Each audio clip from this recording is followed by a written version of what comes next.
In Pit Lane, proudly brought to you by Online Invent, websites, digital marketing and custom software.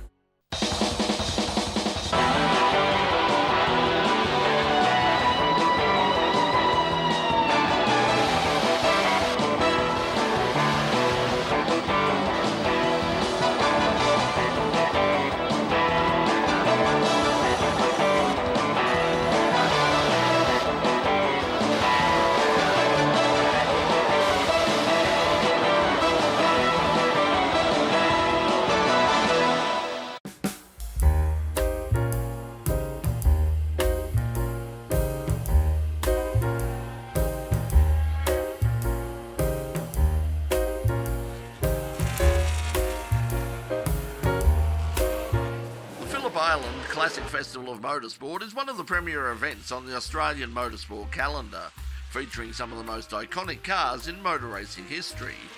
And after 3 quiet years affected by the COVID travel restrictions, the 2023 meeting was a huge success.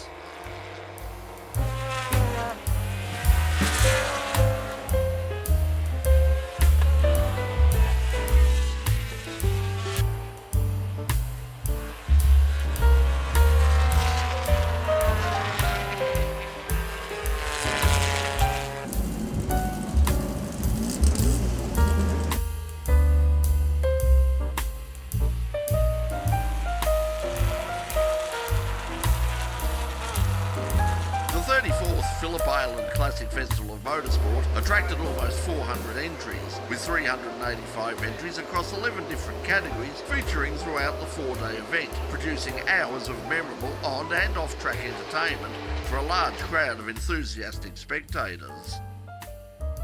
The highlight of the event was the visit of a number of international competitors in classic Formula One cars of the 1970s and 80s. 6 Formula One cars made the long trip down under from Europe to race at the famous and picturesque circuit. Sadly, some cars didn't make the field, the most notable being the Lotus 81 of Steve Boltby Brooks. The car blew its Cosworth DFV engine in Thursday's practice, and while the car remained on display at the island, its owner caught the first available plane back home. For me, a personal highlight of the weekend was the appearance of the 1974 Surtees DS16-02. Carrying sponsorship by Matchbox Toy Cars, I had a plastic model of this car on my bedroom dressing table for years back in my early teens. This was my first chance to actually come face to face with the real thing. Designed by John Surtees himself, the car raced in the Argentinian, British, South African, Spanish, Belgian, Swedish, Monaco and French Grand Prix over the 1974 and 75 seasons. Now owned by Mark Devis, the Surtees TS16 has continued to be raced in major historic events in Britain and Europe. I brought the 1974 Surtees TS16. Obviously the car that the John Surtees team put in for the 1974, 75 and 76. So it did 3 seasons of Formula One with several drivers. The most frequent driver was Carlos Pache, and also it was driven by Derek Bell and Jochen Maas. Those were the 3 drivers during those 3 seasons. So how did you come to get hold of the car?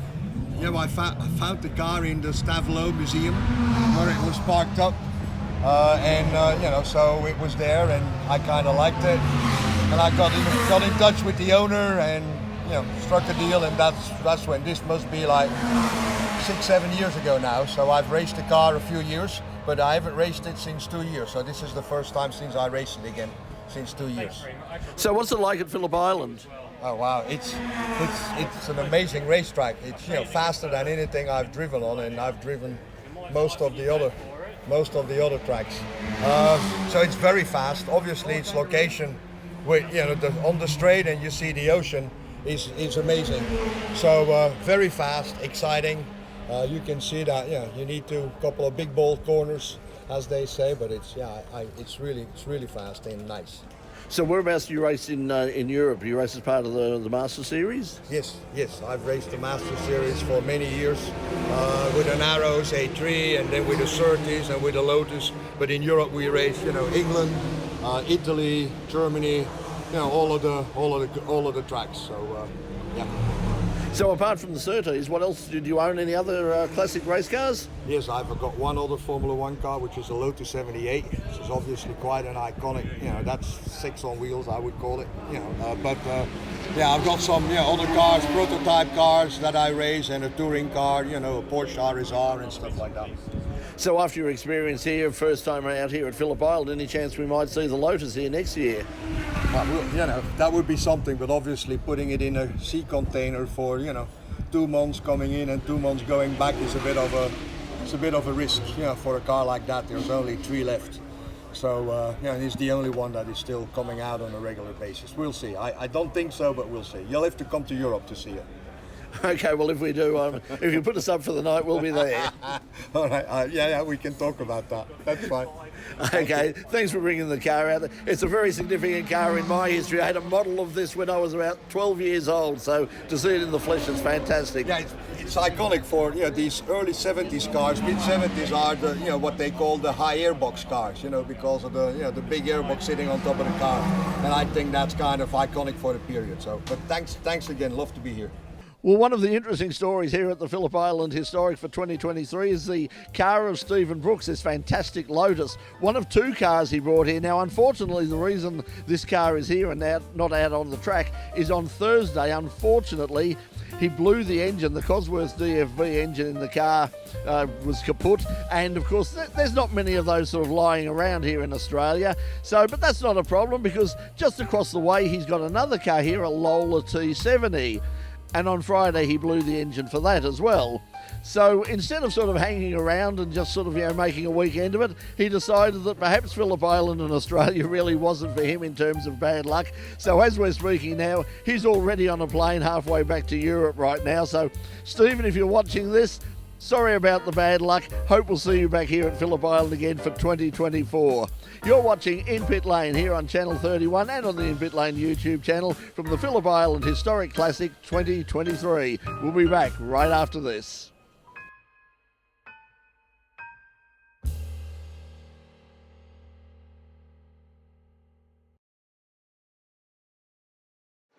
Of particular Australian significance is this 1977 Shadow DN8, owned by British enthusiast James Constable.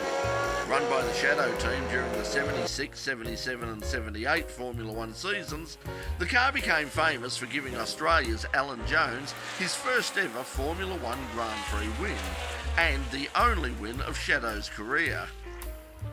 At Phillip Island, the DN8 was the fastest car of the weekend, winning 2 races and beating some of Australia's fastest Formula 5000 cars. It was driven at Phillip Island by Martin O'Connell. The Kaiser Shadow DN8 belongs to an English guy at the moment, Jamie Constable. He unfortunately couldn't attend, so he asked me to drive for him. The car it's the only Shadow to have won a Grand Prix, 1977, the Austrian Grand Prix.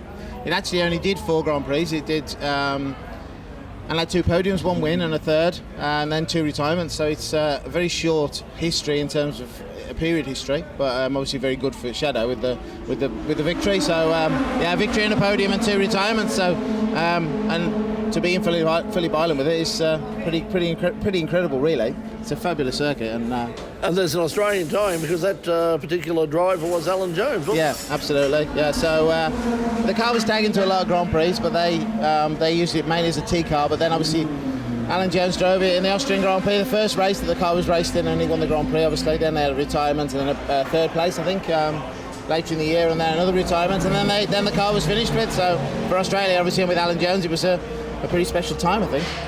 So how did you end up getting the drive when Jamie couldn't come out here? Did he just sort of casually ring you at home and say, hey, do you want to come to Phillip Island and drive a Formula One car? To be honest, we look after a lot of cars. The company that we run, they do a lot of historic racing cars, and we race a lot. Jamie's a customer of ours, and fortunately, occasionally I get to have a drive in the cars, and so I was coming anyway. So he just said, would I mind driving it round? But obviously that wasn't really a big problem. So what's the company, and what do you do in historic racing in Europe? We run 30 plus cars all over Europe, all over the world actually, in America and Dubai and obviously in Europe. Group C, Formula One, Group 6 cars, Formula 2, all sorts of things. We're preparing and running them at all of the basic major events all over Europe. So. And how do you find Phillip Island? How does this compare with some of the big meetings overseas in Europe and America? To be honest, the circuit has got a lot of similarities to the US stuff. It's nice to come somewhere that's not been made safe. You know, a lot of the European tracks are made safe because of the other races, but here there's some proper corners and well, the view, when you go into turn 2, the view is amazing, so it'd be nice just to park there for a bit, but yeah, it's a fabulous circuit. We've had a brilliant time. Everybody's so friendly, and yeah, we've been to many places, and this is definitely one of the nicest places we've ever been. Have you had any run-ins with the local wildlife yet, with particularly the Cape Barren geese? Fortunately not. We keep looking at them, hoping they're not going to wander onto the track, but no, we've been lucky so far, so hopefully we'll survive without anybody dying, basically. But I don't want to hit one, because obviously they'd make a right mess. So, but they seem pretty content, sat at the side of the track, so let's hope they stay there. They're very race smart. They've had lots of experience. Yeah. Now tell us about, with all of the cars that you're preparing around the world, what's the state of historic racing like post-pandemic? Is it still as strong as it was? I think it's stronger now. I think people's attitudes changed a little bit. They focus on doing the better events, like coming here. They're not wasting their time doing silly little events, but in the European historic world is huge. As it is here, it's amazing here actually. I'm amazed how many cars there are. And not being in Australia, I've been to the US, and it's more impressive here. It's more impressive here, and the quality of the cars and the people and the atmosphere of the event and all the spectators and stuff. It's amazing. So this would be at the top end of the list of the best places to come to. The Ensign N179 participated in 11 Formula One Championship events during the 1979 season. Designed by John Baldwin and Shahab Ahmed, the car was far from successful, with the best result of a 13th place for Patrick Galliard in the British Grand Prix. The car ran mostly devoid of sponsorship, but was partly funded by Teddy Yip, well known for his sponsorship of many Australian drivers in Formula 5000, including Alan Jones, Larry Perkins and Vern Schuppan. This particular car was driven at Phillip Island by its owner, Paul Tattersall. Paul, tell us about the Ensign that you're driving here this week at Phillip Island. Well, this car was built in '79 by the small British team called Ensign. Not very famous, but a lot of drivers drove for Ensign over the years in the mid-70s. People, even like Jackie Hicks, drove an Ensign at one time or another. This car was built in '79, first year that they went to ground effect. An Ensign was run by a guy called Maurice Nunn. He was a bit of an innovator, so they were on a tight budget, so they couldn't build a completely new tub for the car. To get the best out of ground effects, you needed a narrow tub. These guys had a wide tub. So to get the best out of the thinner, the narrower side pods for ground effect, they put the radiators on the nose, one above the other, and they produced what's commonly known as the ugliest F1 car ever. Well, they took it to Kyalami in South Africa, untested. First of all, the cooling system didn't work, and then the driver, a guy called Derek Daly, an Irish fella, he complained it was burning his legs. They then said it's the worst car he'd ever driven. So they took it back to England. They decided to put the radiators in a traditional place in the side pods, and so it started to look a bit more like it looks now. And it raced at Long Beach in California then in '79, and then it did a number of race meetings through the year. It was at 11 Grand Prix, although it didn't qualify for all of them. So for example, Daly crashed it in qualifying in Monaco and he didn't race. But after Daly left the team midway through the season, they got a French guy called Patrick Galliard, and his only ever F1 races were in this car, and he did a 13th overall at Silverstone in '79. Ensign ran in this red colour scheme. It says Ensign down the side of the car because they had no real big sponsors, so they just put their own name on it. Teddy Yip of Theodore did give them some sponsorship, but not enough to cover the whole of their costs. Hence why it says Theodore Racing as well.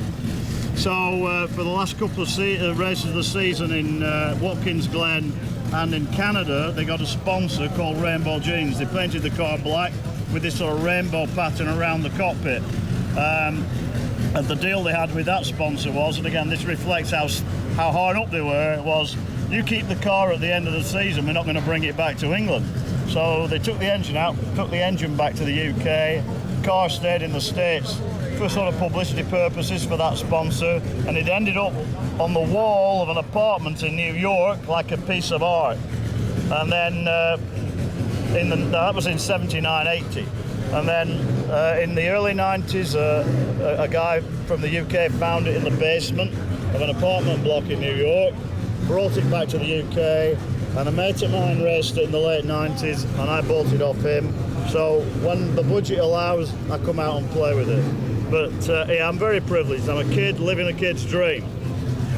I'm here with a superstar right now. Josh Keane has been kind enough to give him a bit of his time here, but they've had a little bit of time on their hands today. We've got a Benetton that's right behind me, Josh. It's not exactly like you see a Formula One car, is it? No, I don't know about superstar either, but no, we've got a superstar car here. This is 86 Benetton F1 car, so this thing's an absolute monster of the F1 era. Of all the eras, this is the car, still the most powerful F1 car ever, so it's a proper weapon. It certainly is. We can't wait to hear it. Just an O-ring, we'll get it back or two. We'll get it back together today. Hopefully, I'm back on the track tomorrow. You've had a little problem, but it's part of Dad's collection as well too. Tell us a little bit about. There's more than one of these in the garage. Yeah, correct. Little 50-cent pieces got us for the weekend so far, but yeah, this is one of a few cars we've got. We've got a Jos Verstappen's F1 car, which is Max's dad's car from 2000, which is a pretty cool car, and a 94 Arrows as well. So we'll be running that at the Adelaide Motorsport Festival this year. But running this one here at the Historics, being the latest car that you can run at the Historics, been an 85, 86 car. So, yeah, real happy to be here. Unfortunately, not doing as much running as we'd like, but yeah, hopefully soon. What's it like to drive, Josh? It looks like, as you said, it's one of the most powerful cars ever built in history. What's it like to drive around Phillip Island? Yeah, look, it's an absolute weapon. You've always got to be on it here. With this amount of boost it runs and all the rest of it, you just got to keep it in the boost range and drive it like you stole it, basically. Love it.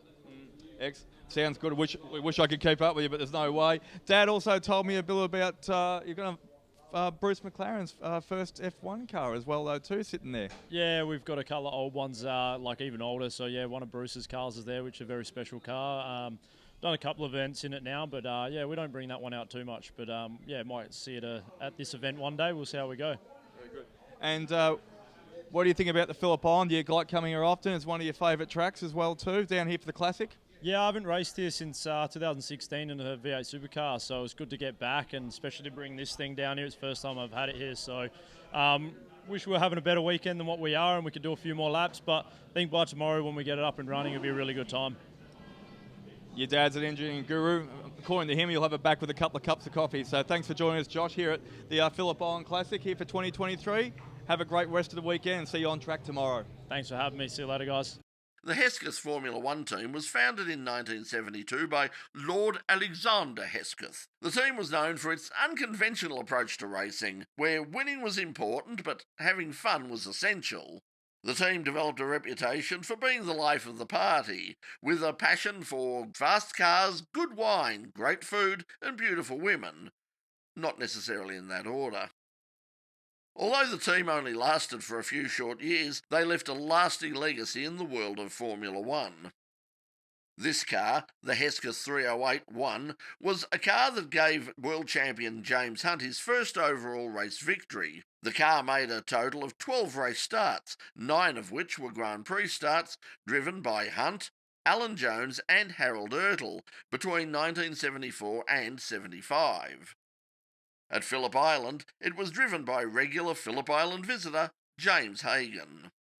I've had the car about 10 years. I've had a lot of fun with the car. It's a lovely car to drive.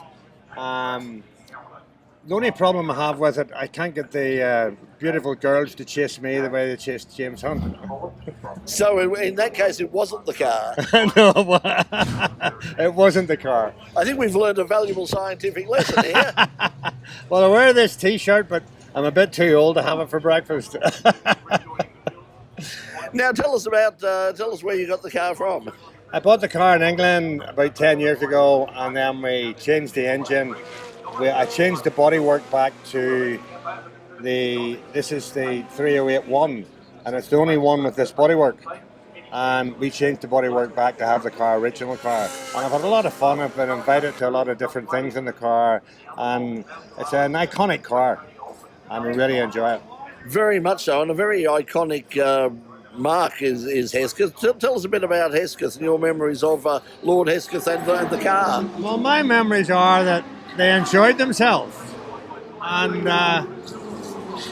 I don't know, I would say maybe if they'd breathalyzed him every morning and for a race he maybe wouldn't have qualified, but who am I to be talking? But it was an iconic team, and they seemed to really enjoy themselves in the day. So is this your first time at Phillip Island? No, I was here last year with the Formula Ford. I come here every winter. My partner, Anne, has got an Australian passport. That's the only reason I'm with her, because I can get into Australia. So tell us what it's like to drive, I mean, coming from a Formula Ford to suddenly driving this around Phillip Island. A little bit different, I would imagine. I only ever drove a Formula Ford, and about 11 years ago, I hired a Surtees to do Monaco. It was the first time I'd ever driven anything but a Formula Ford, and it was a shock. But I really love driving it. I've raced that car in America, I've raced it all around Europe, and it's the people you meet. We meet beautiful people and all types of people from all over the world, and that's the beauty about it. Noticed on the front of the car, on the nose cone, a little badge saying Mirage. What's the background on that? Mirage is Mirage Engineering are the people who run it for me. They're a brilliant team. They've run all my cars, and they've been running me for years.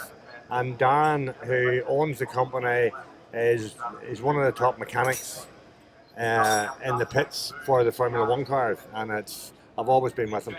Of course, nowadays, if you had a Formula One car, I mean, you have a team of hundreds, and I mean, just to start the bloody thing. But are these cars, you know, once you've got them sort of, you know, set up and ready to go, are they hard to maintain? Oh yeah, no, they're not, because we can come here and go anywhere, and we have one mechanic. It's a bit hard work maybe for one, but 1.5 you have no problem, and they're not hard to maintain. The fuel pump went in this, they've got a fuel pump, and the older cars you can get the parts for them, but the newer cars are just a nightmare to run. So what about the future of, you know, historic Formula One racing? I mean, with the cars that we've got now, and with all of the, you know, secret technologies in there, do you think we'll see them in sort of 20 years' time running around at meetings like this, or are they going to be stuck in museums, never to be raced again? Unfortunately, I think they'll be stuck in museums because they're so hard to run, and all the electrics on them and the computers. And we race in the Masters series in Europe and in America. All the cars are pre-83, so they can be run normally. But the newer cars, as Darren has explained to me, you would need too many people, and you couldn't afford to do it. Well, thank you for bringing the car out here. It's a car, a very famous car, something that I've only seen sort of in pictures in a magazine, and now I can say I've actually seen it in the flesh and talked to the man who drove it. James Hagan, thanks for joining us in Pit Lane. Thank you very much, and everybody seems to enjoy seeing the car, and I used to let all the kids into the cars, and the parents, you know, were over the moon, and then I caught on to the parents, would you like to sit in the car? They're the ones that seen the car in the day. They get more enjoyment out of sitting in the car, because I let people sit in the car. And it's there to be seen and to be used. But thank you very much for the interview, and it's a pleasure being here. Well, of course, all of the focus at Phillip Island was on the visiting Formula One cars. There was still plenty of other things to see at the Phillip Island Historic Festival of Motorsport, including this remarkable and absolutely beautiful Ferrari Dino of well-known local collector Peter Harburg. A 1962 factory car, and it raced as a factory car for a couple of years. Rodriguez brothers, Pedro and Ricardo are among others that drove it. They drove it in the Nürburgring 1000 in 1963. And a lot of other top Ferrari drivers drove it. It went to America, and Tilp had it and took it down. He had it entered in the Bahamas, and then it went to private owners and, did the circuit. Then it went to the Bardinon collection in France, where it sat for 20 years. He exercises the cars at Bardinon because he's got his own race circuit, very handy. Then it came out of that and went back to America, and it did historic racing over there quite a bit, and I purchased it about 5 years ago. It was born with a 2.4 litre. Of the 6 cars, they varied between 1.9 and 2.8. But this one was born as a 2.4, but it was converted by the factory fairly quickly back to 1.9, so it could race in the under 2 litre sections. And that probably produces around about 130 horsepower, something like that. It's a distance racing car, and it was very successful in its time. Oh, it's wonderful to drive. It's beautiful. To me, it's very significant in that it was the first Ferrari rear-engine cars made, and Ferrari always believed you have 12-cylinder front-engine cars. That's it. So how they talked him into going rear-engine and V6 at that, I don't know. But no, it is a very well-balanced car, and it drives very well. Enjoy it. I haven't driven it for about 3 years. I haven't raced it for about 3 or 4 years, and it needs a few little things to be done to make it more comfortable. But it's going around well. I'm enjoying it. A regular visitor to the Phillip Island Historic Classic is American driver Ernie Nagamatsu. If there was an award for the friendliest person in all of international motorsport, I think that Ernie had probably come close to wrapping it up pretty much every single year. By right now, he'd be in the Hall of Fame. We all know of Ernie's famous car, the American Special Old Yeller. But this year, he had something new to bring along. It was a Datsun 1600, Datsun 510. And how it ended up in Australia and what exactly it's doing here is an interesting story, as he told our own Craig Doc Latigo. I've found a little piece of America here, right here in Australia. Ernie's joined me all the way from Los Angeles. Thanks for joining in pit lane and having a chat with us, Ernie. Sure. What brings you over here, Ernie? Well, just to race and visit friends. Yep. And what do you have behind you there?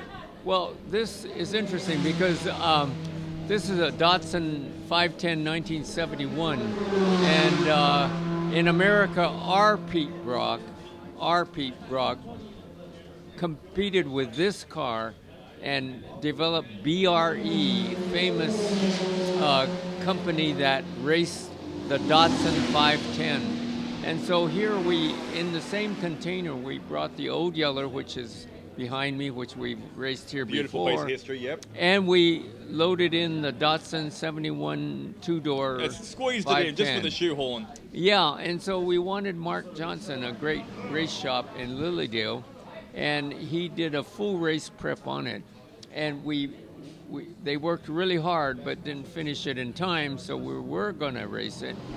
But we missed the mark by just a little bit. Right. So, full nut and bolt race car. I can see there's not even a stone chip on it at the moment. How long have you owned it, Ernie? This car, yep. we just bought it, and then the reason I bought it is that a lot of people don't know that our Pete Brock in USA worked with Max Balchowski during the build of the Old Yeller 2. That's where he met Carroll Shelby. That's where he went to Shelby American and the Daytona and everything else. But after that, he raced in major competition with a 71 Datsun two-door, and I discovered one. You've been on the search for it? Yeah, I came across one, and it was available. I bought it in a snap. In fact, I told Pete Brock about this car I found I may buy. He says, if you don't want it, I'm next in line. Here's a cue for it. Very, very good. So you can't wait to get out there and have some fun with it, I suppose? Yeah. So you're over here in Australia. You brought it over, obviously, and you're going to take it back with you in the container. Yeah, it has to go back. What attracts you to Australia so much? Well, this is one of the greatest tracks ever made. I mean, we enjoy this track a lot. I mean, there are tracks that we've raced on that are very difficult, and one, as an example, is Silverstone. Very tough track. It's big and flat. And this is easy to see where you're at. Yeah, very good.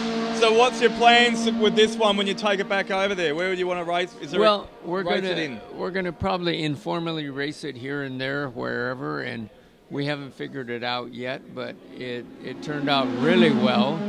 and we're very happy with the result. The work that's been done over here. Yes. And it's Australian built. It's going straight back over to America. Yeah, I mean, it's legendary down under. Australia, New Zealand are the best panel beaters and race car fabricators. Very good. Ernie, thank you for joining me here in Phillip Island. It's fantastic to have you over in America. Right. It's a pleasure being here. Good luck with your next Christmas card list on what you're buying later on next year. Will we see you back here next year? Yeah, sure. Good on you, Ernie. Okay. Have a good one. Thanks for joining us.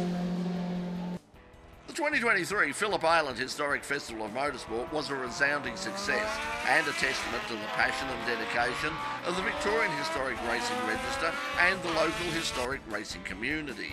The weather was perfect, the crowds were delighted, and the atmosphere was electric. We now look forward to next year's event in March 2024 to once again see old friends, make a few new ones, relive some wonderful memories, and celebrate our shared passion for the sport we love. We hope you've enjoyed this special edition of In Pit Lane and that you'll join us once again next week. But until then, from all of us here at In Pit Lane and RMITV, thanks for joining us and bye for now.